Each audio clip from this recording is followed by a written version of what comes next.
This is the final chapter of the steel hull modeling in this video. We will explore different types of nodes and supports to complete our structural analysis model. First, let's take a look at different node types. To find a list of all available node types, double-click on a node in the Categories area. You can then change the respective node type. In addition to the standard node on a member, there is an option to set nodes between 2 points or between 2 nodes. These functions are useful when you need to quickly insert a node at a specific location between 2 known points. The on-line node mainly refers to surfaces and allows you to insert nodes on lines, such as the edges of a plate. In the Options area, you can add supports and finite element mesh refinements to the selected node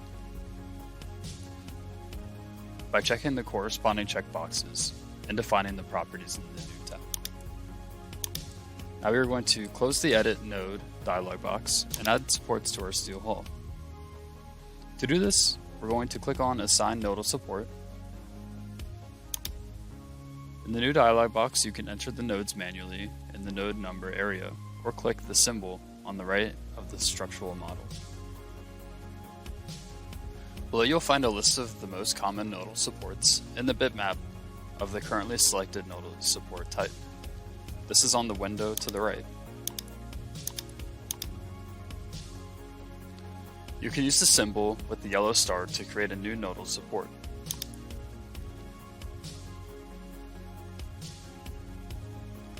The new nodal support dialog box is structured similarly to all dialog boxes for creating new elements. The list of available nodal supports is on the left, properties and additional options in the middle, and the help display or bitmap is on the right. In the support conditions, you can find quick access to various support types, as well as lists with nonlinearities. Note that nonlinear supports differ in color from linear supports.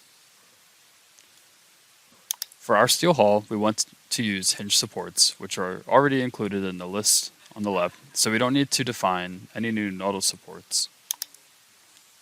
So now we're going to select the hinge support. Now we want to close the dialog box by clicking OK. Now let's rotate the hull so that we can easily drag a selection window over all the column bases at the same time.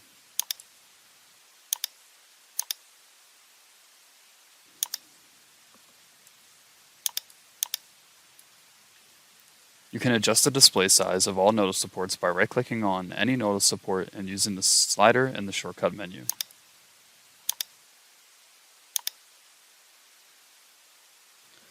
Our 3D hull is now completely modeled. Next, I'll show you how to use visibilities to work more efficiently in RFEM. In the Views Navigator, you can display and hide the desired elements in the structural analysis model. This makes it easier to work with large structural models.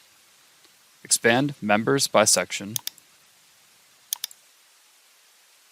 in the Visibilities area, and then you can display the desired sections while hiding all others. In the Work window, you can right-click to completely hide elements in the background.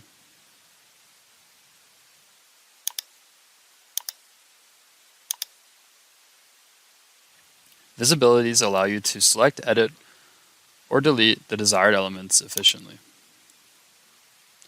You can display the entire model again by deactivating visibilities. Now you know how to model an entire beam structure in RFEM 6. Try going through the individual steps again for the best learning experience. In the next video, we will continue with load cases and design situations. Until next time.